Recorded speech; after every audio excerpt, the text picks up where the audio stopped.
తన 100 రోజుల పరిపాలనలో వరదలు, ఆడపిల్లల మీద రేపులు, వైఎస్ఆర్సీపీ వాళ్ళని మర్డర్ చేయటం, నరికి చంపటం, వాళ్ళ మీద తప్పుడు కేసులు పెట్టి ప్రజలకు ఇచ్చిన ఏ హామీ నెరవేర్చలేదు. కాబట్టి ప్రజల్లో తనకొస్తున్న చెడ్డ పేరుని డైవర్ట్ చేయడానికి డైవర్షన్ పాలిటిక్స్లో ఈరోజు వెంకటేశ్వర స్వామిని కూడా చంద్రబాబు నాయుడు గారు వదలలేదనేది మనకు స్పష్టంగా కనిపిస్తోంది.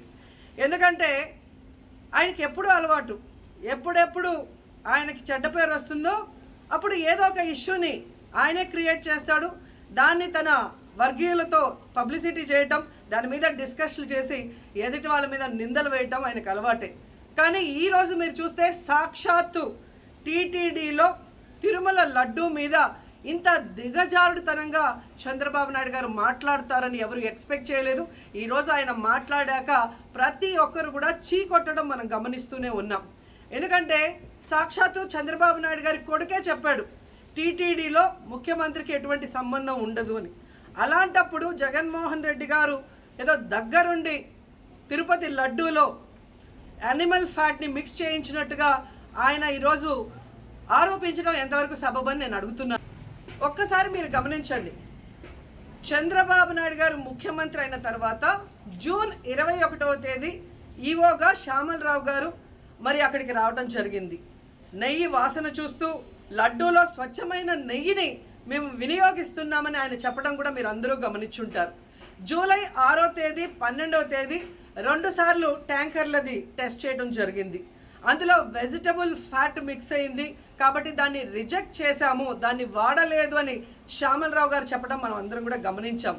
అలాంటిది 2 నెలల తర్వాత ఇప్పుడు చంద్రబాబు నాయుడు టీటీడీకి సంబంధించిన దాన్ని టీడీపీ ఆఫీస్లో ప్రెస్ మీట్ పెట్టి ఇలా యానిమల్ ఫ్యాట్ కలిసింది అని ఒక నింద వేసినప్పుడు దాన్ని సమర్థిస్తూ మళ్ళీ శ్యామలరావు గారితో ప్రెషర్ పెట్టి ప్రెస్ మీట్ పెట్టించి ఎలా మాట్లాడిచ్చారో మీ అందరూ కూడా గమనించారు. సాక్షాత్తు నారా లోకేష్ గారే చెప్పారు టీటీడీతో ముఖ్యమంత్రికి సంబంధం లేదు అని. అలాంటప్పుడు జగన్ గారి మీద ఎలా నిందలేస్తారని నేను అడుగుతున్నా. ఈరోజు మీ ప్రభుత్వంలో మీ ఈవో ఉండగా మీరు టెస్టింగ్ చేసిన మిల్క్లో వెజిటబుల్ ఫ్యాటా ఇంకో ఫ్యాటా ఉంటే దానికి బాధ్యత ఎవరు? శ్యామలరావు గారా, లేదా ప్రభుత్వంలో ఉన్న చంద్రబాబు నాయుడు గారా, లేదా ఎవరు టీటీడీ బోర్డులో ఉన్న మెంబర్సా? సో ఇది ఒకసారి మనం ఆలోచించాల్సిన విషయం. అంటే ఈవో గారు తాను జాయిన్ అయినప్పుడు ఏం చెప్పాడు, ఈరోజు చంద్రబాబు నాయుడు ప్రెషర్ పెట్టాక ఏం చెప్పాడు అనేది భక్తులందరూ కూడా గమనించాల్సిన విషయం. రెండవది మీరు చూస్తే చంద్రబాబు నాయుడు డైవర్షన్ పాలిటిక్స్ ఎప్పుడూ చేస్తుంటారు. అలాగే ఈరోజు ఆ తిరుమల కొండ మీదకి జగనన్న అధికారంలో ఉన్నప్పుడు మోడీ గారు వచ్చారు, అమిత్ షా గారు వచ్చారు, ఎక్స్ సీజే రమణ గారు వచ్చారు, ప్రెసిడెంట్ సీజే గారు వచ్చారు. అంతెందుకు చంద్రబాబు నాయుడు ఫ్యామిలీతో సహా వెళ్ళాడు, పవన్ కళ్యాణ్ గారు వెళ్ళారు. లడ్డూలో ఏమాత్రం రుచి తేడా ఉంటే ఆ రోజే వాళ్ళు కంప్లైంట్లు ఇచ్చుంటారుగా, ఎందుకు కంప్లైంట్లు ఇవ్వలేదు? ఇప్పుడు ఆ 5 సంవత్సరాల్లో ఏదో జరిగిందని నింద వేయటానికి ఈరోజు టీటీడీని ఎంచుకొని తిరుమల తిరుపతి దేవస్థాన ప్రతిష్టను దిగజార్చడం ఎంతవరకు కరెక్ట్ అని భక్తులందరూ కూడా ఒకసారి ఆలోచించాల్సిన అవసరం ఉంది. అండ్ మూడవది, ఈరోజు ఎవరైతే బీజేపీ నాయకులు కూడా మాట్లాడుతున్నారో వాళ్ళని నేను అడుగుతున్నా, ఇదే టీటీడీ బోర్డులో మెంబర్లుగా బీజేపీకి సంబంధించిన వాళ్ళు ఉన్నారు. మరి ఆ రోజు తప్పు జరిగితే వీళ్ళందరూ ఎందుకు మోడీ గారికి అమిత్ షాకి ఇన్ఫార్మ్ చేయలేదు, ఎందుకు దీని మీద చర్యలు చేపట్టలేదు అనేది నేను అడుగుతున్నా. అలాగే ఈరోజు తెలుగుదేశం పార్టీ అధికార పార్టీలో ఉన్న వేమిరెడ్డి ప్రశాంతి గారు ఆ 5 సంవత్సరాల కాలంలో ఈ పర్చేసింగ్ కమిటీలో 5 సంవత్సరాలు ఉన్నారు.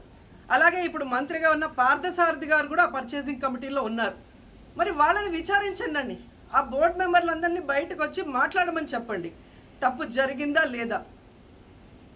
ఈరోజు ఇంతమంది గొప్ప గొప్ప వాళ్ళు తిరుమలకు పోయి లడ్డు తిన్నా జరగని తప్పు వాళ్ళ పర్చేస్ కమిటీలో ఉన్న వాళ్ళు జనసేన పార్టీ తెలుగుదేశం పార్టీలో చేరిన వాళ్ళని మాట్లాడకుండా కేవలం జగన్ గారిని టార్గెట్ చేసి మాట్లాడటం చూస్తే రాజకీయ లబ్ధి కోసం తిరుమల పవిత్రను భ్రష్టు పట్టిస్తూ ఈరోజు చంద్రబాబు నాయుడు చేస్తున్న నీచ నికృష్ట రాజకీయాలు అందరూ కూడా గమనించి ఆ చంద్రబాబు నాయుడికి బుద్ధి చెప్పమని కోరుకుంటున్నా.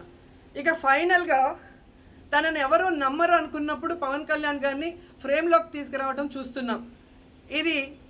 ఇది కూడా మనం అందరూ కూడా గమనించాలి. ఎందుకంటే ప్రాయశ్చిత్త దీక్ష చేస్తున్నానని పవన్ కళ్యాణ్ అంటున్నారు. ప్రాయశ్చిత్త దీక్ష ఎవరు చేస్తారు? తప్పు చేసిన వాళ్ళు చేస్తారు. అంటే చంద్రబాబు నాయుడు తప్పు చేశాడు, ఇది అబద్ధం, ఈ లడ్డూలో కల్తీ జరగలేదు, ఇది నాకెక్కడొచ్చి ఆ పాపం చుట్టుకుంటుందన్న భయంతో పవన్ కళ్యాణ్ ప్రాయశ్చిత్త దీక్ష చేస్తున్నారనేది ఈరోజు మాకు అందరికీ అర్థమవుతున్న విషయం. ఎందుకంటే ఈ రాష్ట్రంలో తిరుమల కొండ మీద 1000 కాళ్ళ మండపాన్ని కొట్టేసింది చంద్రబాబు నాయుడు. దుర్గా గుడిలో క్షుద్ర పూజలు చేయించింది చంద్రబాబు నాయుడు. విజయవాడలో 25కు పైగా పవిత్రమైన దేవాలయాల్ని కూర్చింది చంద్రబాబు నాయుడు. పూజల్లో బూట్లు వేసుకొని పూజలు చేస్తూ అన్ని తొక్కేసింది చంద్రబాబు నాయుడు గారు. ఇలాంటి చంద్రబాబు నాయుడు కోసం ఎన్ని ప్రాయశ్చిత్త దీక్షలు చేసినా ఆయనైతే దేవుడు క్షమించడు, అలాగే హిందువులు కూడా చంద్రబాబు నాయుడిని క్షమించరు. ఆ పాపం నుంచి తప్పించుకోవడానికి పవన్ కళ్యాణ్ చేస్తున్న ఈ 11 రోజుల ప్రాయశ్చిత్త దీక్ష పవన్ కళ్యాణ్కి మాత్రమే పనికొస్తుంది. కాబట్టి ఇకనైనా తిరుమల తిరుపతి దేవస్థానాన్ని అడ్డం పెట్టుకొని జగనన్న మీద దుమ్మెత్తి పోసే కార్యక్రమాల్లో ప్రతిష్టగా దిగజారిస్తే తిరుపతి అమ్మాయిగా నేను ఊరుకునేది లేదని కూడా ఈ సందర్భంగా తెలియజేసుకుంటున్నాను.